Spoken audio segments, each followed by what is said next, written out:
कल्पना कीजिए कुरुक्षेत्र का वो विशाल मैदान। दो सेनाएं हैं आमने सामने खड़ी। युद्ध शुरू होने में बस कुछ ही पल बाकी हैं। शंखनाद से पहले की वो एक अजीब सी खामोशी है, लेकिन उस खामोशी में भी एक युद्ध चल रहा है। दिमाग का युद्ध। बिल्कुल, दिमाग का युद्ध। और इस दिमागी जंग की पहली चाल चल रहा है दुर्योधन। आज हमारे पास जो स्रोत हैं वो हमें श्रीमद् भगवद गीता के पहले अध्याय की गहराई में ले जाते हैं। हम देखेंगे कि कैसे दुर्योधन की बातें सिर्फ एक भाषण नहीं, बल्कि डर, रणनीति और मनोविज्ञान का एक जबरदस्त कॉकटेल थी। सही कहा। हम अक्सर गीता की शुरुआत अर्जुन के विषाद से करते हैं, लेकिन उससे ठीक पहले दुर्योधन का ये जो एकालाप है वो पूरे युद्ध की नींव रखता है। स्रोत बताते हैं कि दुर्योधन अपने गुरु द्रोणाचार्य के पास जाता है और जो कुछ भी कहता है उसका हर शब्द एक सोची समझी रणनीति का हिस्सा है। तो आज हम इसी रणनीति की परतें खोलेंगे, है ना? जी, और देखेंगे कि असल लड़ाई शुरू होने से पहले ही दुर्योधन अपने सबसे बड़े सेनापति के दिमाग पर कैसे कब्जा करने की कोशिश कर रहा था। तो चलिए शुरू करते हैं। सबसे पहली और मुझे तो हैरान करने वाली बात लगी जो स्रोतों में सामने आती है, वो ये कि दुर्योधन अपनी सेना की बढ़ाई करने से पहले पांडवों की सेना की तरफ इशारा करता है। हाँ, ये बहुत दिलचस्प है। वो द्रोण से कहता है, पश्येताम पांडुपुत्राणाम आचार्य महतीम चमूम व्यूढ़ाम द्रुपद पुत्रेण तव शिष्येण धीमताम। मतलब, हे आचार्य, अपने बुद्धिमान शिष्य द्रुपद पुत्र द्वारा व्यू रचना में खड़ी की गई पांडुपुत्रों की इस विशाल सेना को देखिए। ये थोड़ा अजीब नहीं है? बहुत अच्छा सवाल है। कोई भी लीडर लड़ाई से पहले अपने दुश्मन की तारीफ क्यों करेगा? और यहीं से दुर्योधन का मनोविज्ञान पकड़ में आता है। ऊपर से देखने पर तो ये एक सामान्य सी जानकारी लगती है, लेकिन इसके पीछे गहरा कटाक्ष और डर छिपा है। पहली बात, वो तव शिष्येण यानी आपके शिष्य शब्द पर जोर दे रहा है। अच्छा। वो द्रोण को याद दिला रहा है कि जिस धृष्टद्युम्न ने ये व्यूह रचा है वो आपका ही शिष्य है। और स्रोत हमें याद दिलाते हैं कि धृष्टद्युम्न का जन्म ही द्रोण का वध करने के लिए हुआ था। ओहो, तो ये एक तरह की चेतावनी है। चेतावनी है कि देखिए, आपका ही सिखाया हुआ ज्ञान अब आपके खिलाफ खड़ा है। तो ये सम्मान नहीं बल्कि एक ताना है, और शायद डर भी है कि सामने वाली सेना इतनी अच्छी तरह से संगठित है कि वो उसे नजरअंदाज नहीं कर पा रहा। बिल्कुल, डर उसका पहला इमोशन है। वो पांडवों की सेना को देखकर घबरा गया है और अपनी घबराहट को एक रणनीतिक सवाल में बदलकर द्रोण के सामने रख रहा है। वो द्रोण को उकसा रहा है, उनके जख्मों पर नमक छिड़क रहा है, ताकि द्रोण अपनी व्यक्तिगत भावनाओं से ऊपर उठकर पूरी निष्ठा से कौरवों के लिए लड़े। मतलब वो कह रहा है कि अब कोई नरमी नहीं चलेगी गुरुदेव। हाँ, आपका ही शिष्य आपको मारने आया है। ये बातचीत की बहुत ही कुशल और खतरनाक शुरुआत है। ठीक है, तो पहले उसने द्रोण को उकसाया, इसके बाद वो क्या करता है? इसके बाद वो अपनी ताकत दिखाता है। हाँ, स्रोतों के मुताबिक फिर वो पांडवों के कुछ योद्धाओं के नाम गिनाता है, भीम, अर्जुन, युयुधान, विराट, द्रुपद, और फिर वो अपनी सेना के योद्धाओं की लिस्ट शुरू करता है। यहीं पर वो मशहूर श्लोक आता है। जी। भवान भीष्मश्च कर्णश्च कृपश्च समितिंजयः अश्वत्थामा विकर्णश्च सौमदत्तिस्तथैव च। तो अब वो अपनी ताकत का प्रदर्शन कर रहा है। हाँ, लेकिन यहाँ भी क्रम और शब्दों का चुनाव बहुत महत्वपूर्ण है। वो शुरुआत करता है भवान से, यानी आपसे। सबसे पहले द्रोणाचार्य का नाम। जी, ये सम्मान दिखाने का तरीका तो है, लेकिन साथ ही ये कहने का भी कि इस सेना के सेनापति आप हैं, सबसे बड़ी जिम्मेदारी आपकी है। ये उन्हें मनोवैज्ञानिक रूप से बांधने की कोशिश है। और आपके बाद तुरंत भीष्म का नाम, यानी अनुभव का सबसे बड़ा स्तंभ। फिर कर्ण, जो अर्जुन का सीधा जवाब है, दुर्योधन की अपनी पर्सनल ताकत, और फिर कृपाचार्य, जिन्हें स्रोत सम्मितिंजय कहते हैं, मतलब जो युद्ध में हमेशा जीतते हैं। सही। ये तो ऐसा लग रहा है जैसे कोई अपनी टीम का प्रेजेंटेशन दे रहा हो। आपने बिल्कुल सही पकड़ा। देखिए, हमारे पास अनुभव भी है, कच्ची ताकत भी है, और एक ऐसा रणनीतिकार भी है जिसका जीतने का रिकॉर्ड परफेक्ट है। ये एक सेल्स पिच है। वो द्रोण को अपनी टीम की ताकत बेच रहा है। वो दिखा रहा है कि हमारी टीम कितनी संतुलित है। अश्वत्थामा का नाम लेकर वो युवा जोश और आक्रामकता को सामने रखता है। और वो द्रोण का अपना पुत्र भी है, एक और भावनात्मक कड़ी। बिल्कुल।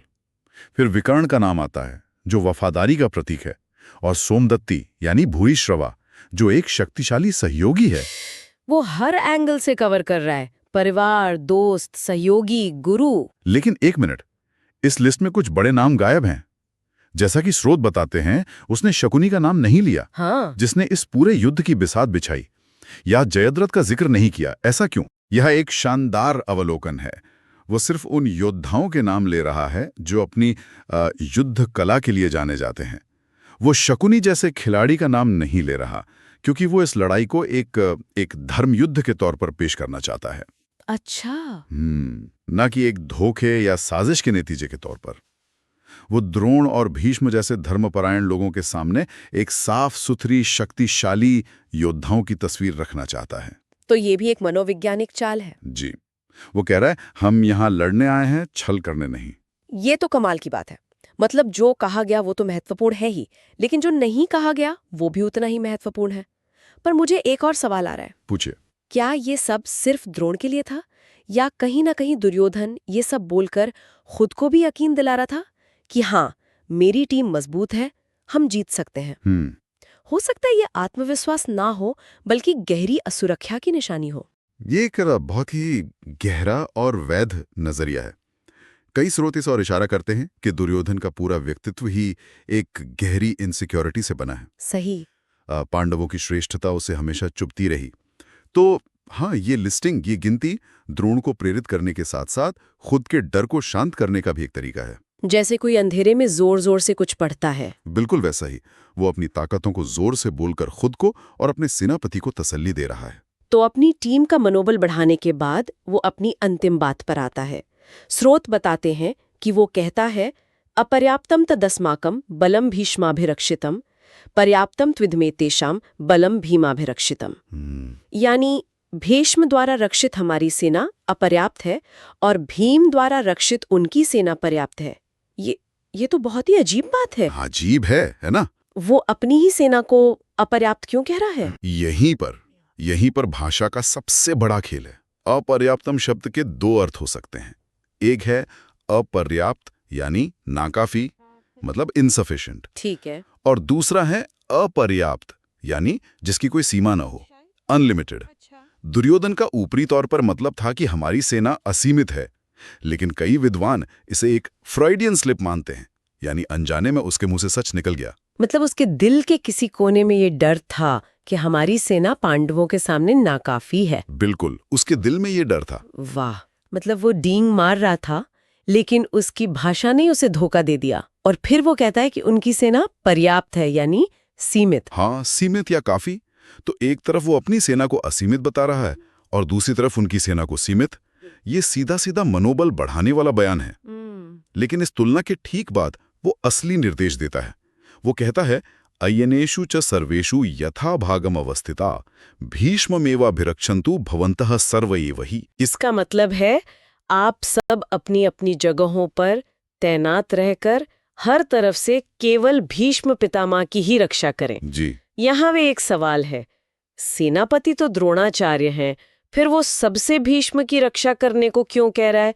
क्या वो द्रोण पर भरोसा नहीं कर रहा? ये एक बहुत ही चतुर सैन्य निर्देश है। वो जानता है कि सेना का भावनात्मक और नैतिक केंद्र भीष्म है। सही बात है। भीष्म का गिरना मतलब कौरव सेना का मनोबल पूरी तरह से टूट जाना। तो रणनीतिक रूप से ये सही फैसला है। लेकिन द्रोण को सेनापति बनाने के बाद सबसे भीष्म की रक्षा के लिए कहना, ये द्रोण के अधिकार को थोड़ा कमजोर भी करता है। अच्छा। ये दुर्योधन का कंट्रोल दिखाने का तरीका है। वो कह रहा है, गुरु आप हैं, सेनापति आप हैं, लेकिन मेरे लिए सबसे जरूरी भीष्म है। वो सटली सत्ता का संतुलन अपने हाथ में रख रहा है। तो अगर मैं इस पूरी बातचीत को संक्षेप में देखूं, दुर्योधन द्रोण के पास आता है, पहले दुश्मन की ताकत दिखाकर उन्हें उकसाता है, फिर अपनी टीम के स्टार खिलाड़ियों के नाम गिनाकर उन्हें जोश और जिम्मेदारी का एहसास दिलाता है। सही। फिर अपनी सेना को अजेय और दुश्मन को कमजोर बताकर एक मनोवैज्ञानिक बढ़त बनाने की कोशिश करता है, और आखिर में एक स्पष्ट सैन्य निर्देश देता है जो उसकी अपनी प्राथमिकता को भी दिखाता है। ये तो वाकई में एक भाषण नहीं, बल्कि एक पूरी मनोवैज्ञानिक साजिश लगती है। बिल्कुल, ये शतरंज की पहली चाल जैसी है, जो युद्ध के मैदान पर नहीं बल्कि मन के भीतर चली गई है। दुर्योधन ने एक भी हथियार उठाए बिना सिर्फ कुछ श्लोक बोलकर अपने सबसे बड़े सेनापति को मानसिक रूप से युद्ध के लिए तैयार भी कर दिया और उसे अपनी शर्तों पर बांध भी दिया। ये दिखाता है कि वो सिर्फ एक अहंकारी राजकुमार नहीं था। नहीं, वो एक बहुत ही शातिर रणनीतिकार भी था जो मानव मनोविज्ञान को अच्छी तरह समझता था। तो आज इन स्रोतों की गहराई में उतरकर ये साफ हो गया कि महाभारत का युद्ध सिर्फ गदा, धनुष और तलवारों का नहीं था।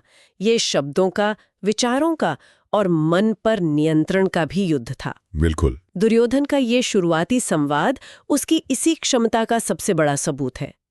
ये सिर्फ एक सूची नहीं थी, ये युद्ध का पहला मनोवैज्ञानिक हमला था। ये सच में सोचने वाली बात है। हमने दुर्योधन के नजरिए से उसकी रणनीति, उसके डर और उसके आत्मविश्वास को समझने की कोशिश की, पर एक विचार यहाँ छोड़ जाते हैं। दुर्योधन तो अपनी सेना की संयुक्त शक्ति द्रोणाचार्य को दिखा रहा था ताकि वे प्रेरित हों, पर जरा उन लोगों के बारे में सोचिए जिनका नाम लिया जा रहा था, स्वयं द्रोणाचार्य या भीष्म पितामह। वे दोनों सेनाओं को जानते थे, वे धर्म अधर्म को जानते थे। सही बात है। जब दुर्योधन ये दिमागी खेल खेल रहा था, तब उनके अपने मन के अंदर कौन सा और कितना बड़ा मानसिक युद्ध चल रहा होगा।